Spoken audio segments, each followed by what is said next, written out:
घट घट वासी अंतर्यामी, मन की सुध ले आप। प्रेमियों के दिल में क्या हर ले तीनों ताप।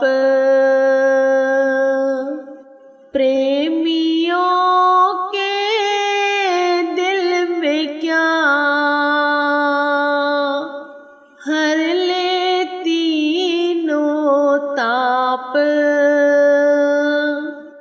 बोलो जयकारा बोल मेरे श्री गुरु महाराज की जय। गुरुमुखों, एक बार श्री मौज में आकर श्री पंचम पातशाही गुरु महाराज जी ने सभी गुरुमुखों को फरमाया कि सभी गुरुमुख ट्रॉली में बैठकर कोरेगांव, जो कि पूर्ण धाम है, वहां पर जाकर सेवा करें।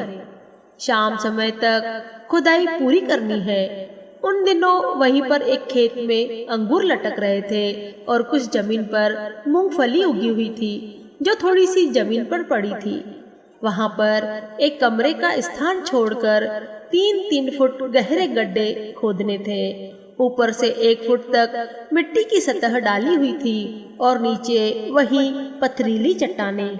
श्री आज्ञा पाकर गुरुमुख ट्रॉली में बैठकर जैसे ही मार्ग में ढलान पर पहुँचे तो सड़क की एक और ऊंचाई और दूसरी ओर ढलान होने से वे एक और खिसक गए, जिससे उन्हें ऐसा लगने लगा कि जैसे ट्रॉली ही यहाँ पलट जाएगी। ऐसे थोड़े से उबड़ खाबड़ स्थान में झकझोले खाते हुए वे सभी गुरुमुख कोरेगांव पहुँचे। आपस में कहने लगे कि मार्ग में ही हम थक कर चकनाचूर हो गए हैं। जैसे तैसे उन्होंने सेवा आरंभ की। 1 फुट तक तो खुदाई सरलता से हो गई। अब आगे गैती की चोट से पत्थर से चिंगारियां निकलती, परंतु 1 इंच भी पत्थर का टुकड़ा वहां से न हिलता।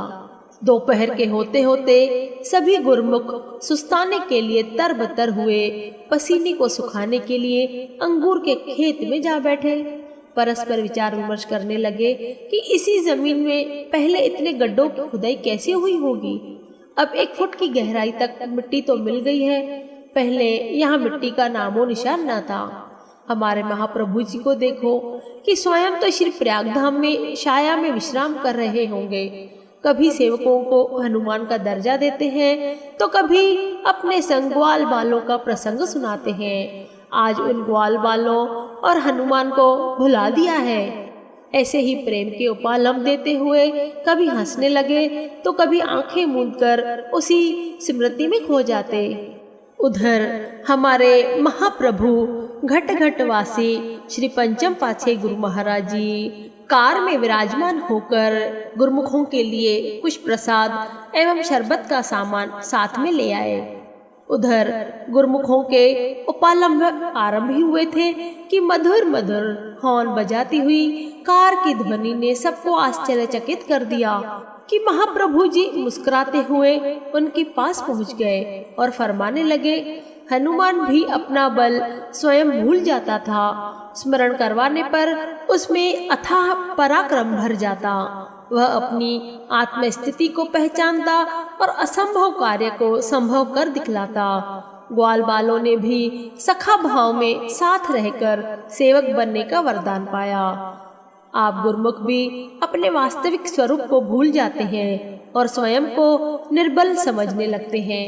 ऐसा कह सबको ठंडा ठंडा शरबत पिलाया और फरमाया कि ये अंगूरों के गड्ढे भी सेवकों ने खोदे हैं, अभी ये अंगूर कच्चे हैं। सभी गुरुमुख 1-1 मुट्ठी जमीन में से मूंगफली निकालो और उसे खाओ। इसकी गर्मी से गर्म होते ही जोश आएगा और धरती भी मोम की तरह बन जाएगी। यह एक दृश्य था कि सब हाथों से मूंगफली निकालकर खा रहे थे। सुस्ती और थकावट काफूर हो चुकी थी। श्री गुरु महाराज जी गड्ढों के समीप आए। एक एक गड्ढे में झांका और गुरुमुखों को सेवा पर लगाकर श्री प्रयागधाम लौट आए। अब सबने जैसे ही खुदाई करनी आरंभ की तो ऐसा लगा मानो मिट्टी से भी नर्म वह जमीन मोम बन चुकी हो। बस फिर क्या था, सभी जोश के साथ जयकारे लगाते हुए जुट गए। देखते ही देखते 4 फुट गहराई शाम होने से पहले ही खोदी जा चुकी थी। पुनः शाम के समय जब श्री कार कोरेगांव पहुंची तो गुरुमुख सामान समेटते हुए वापस लौटने की तैयारी कर रहे थे और इस महान आश्चर्यजनक लीला का स्मरण करते हुए हर्षित भी हो रहे थे। नैनाभिराम सुखदाम हृदय सम्राट महाप्रभु जी को सम्मुख पाकर विनय की कि द्वापर युग की लीलाएं पढ़ी या सुनी जाती है, परंतु उन पर कभी विश्वास होता है तो कभी बुद्धि भ्रमित हो जाती है। आपने प्रत्यक्ष इस वास्तविकता को दर्शा दिया है कि स्वामी कभी भी अपने सेवकों को नहीं भुलाते। संतों की वाणियां भी यही अनुभव कराती है। चरणदास गुरुदेव जो ब्रह्मा रूप सुखदाम, ताप हरण सब सुख करण, दया करत प्रणाम। नित्य प्रतिवंदन कीजिए गुरु को शीस निवाए, दया सुखी कर देते हैं हरि स्वरूप दर्शाए। कहने का भाव यह है कि मेरे गुरुदेव श्री गुरु महाराज जी ब्रह्मा स्वरूप सुखों के धाम है। जीव के त्रय ताप हर कर उसे सुखी कर देते हैं। उनके चरणों में मैं प्रणाम करती हूँ। फिर से कहा है कि नित्य प्रति नतमस्तक होकर गुरु चरणों में वंदना करनी चाहिए। वे सुख प्रदाता भगवान के साकार स्वरूप का दर्शन कराने में समर्थ हैं। श्री गुरु महाराज जी सेवकों को कभी सेवा के सुअवसर प्रदान कर उनकी अंतरात्मा में खुशियों के झरने बहाते तो कभी उन्हें अपने पावन वचनों का अमृत पिलाते। ऐसे ही एक बार श्री गुरु महाराज जी ने सभी गुरुमुखों को अपने समीप बिठाकर अपनी अनमोल वाणी में फरमाया, गुरुमुखों, आप सब गुरुमुख शरणागत एक ही लक्ष्य के साधक हैं। श्री गुरु दरबार के नियमों और श्री आज्ञा में चलना ही आपका सर्वोपरि धर्म है, जैसा कि संतों की वाणियों में भी लिखा है। आसन इष्ट उपासना खान पान पहरान, तुलसी जहाँ ये छठ बसे तहाँ मित्रता जान।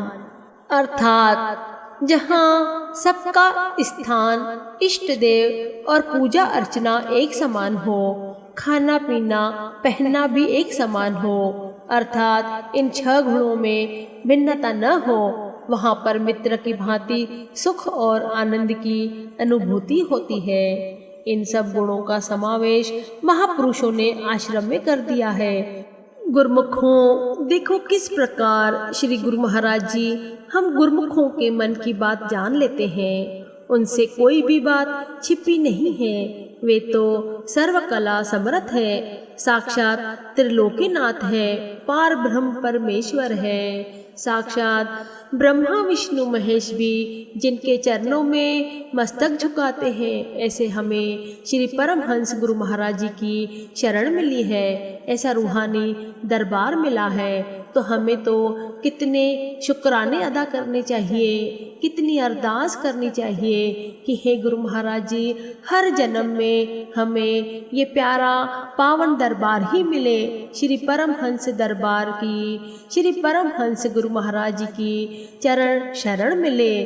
गुरुमुखों, हम जीवों को श्री गुरु महाराज जी में अटल विश्वास, दृढ़ श्रद्धा विश्वास होना चाहिए कि हमारे गुरु महाराज जी हमारे घट घट की जानते हैं। अगर किसी गुरुमुख को कोई तकलीफ है तो श्री गुरु महाराज जी के समक्ष जाकर अरदास करें, प्रार्थना करें, नतमस्तक हो श्री चरणों में शीश झुकाए, क्योंकि हमारे श्री गुरु महाराज जी तो दया के भंडारी हैं। वे हम जीवों पर दया और रहम की वर्षा जरूर बरसाते हैं। यद्यपि गुरुमुखों को संसार के समस्त साधन मिल गए हैं, तो श्री परमहंस दीनदयाल जी के चरणों में जाकर शुक्राने अदा करो। गुरमुखों, ये पावन दर है, ये कल्प वृक्ष दर है, जहाँ पर जैसी मांग करोगे वैसी पूरी होगी। अतः श्री गुरु महाराज जी से श्री गुरु महाराज जी का प्यार मांगो, उनकी रहमत बेशुमार मांगो, भक्ति पथ पर आगे बढ़ने का सच्चा सौदा मांगो, क्योंकि इन्हीं साधनों से आत्मिक शांति और सुख मिलता है। गुरमुखों, श्री गुरु महाराज जी तो दीन दयाल दातार हैं। वे तो हमेशा देने का ही काम करते हैं। वे कभी भी किसी भी गुरमुख को दुखी नहीं देख सकते और वे जीवों की झोलियाँ हमेशा खुशियों से भरते हैं और भरते रहेंगे। और हमारा ये फर्ज है कि हम श्री गुरु महाराज जी की आज्ञा में रहें, श्री आज्ञा को शिरोधार्य करें, 5 नियम, 2 घंटे भजन अभ्यास अवश्य करें।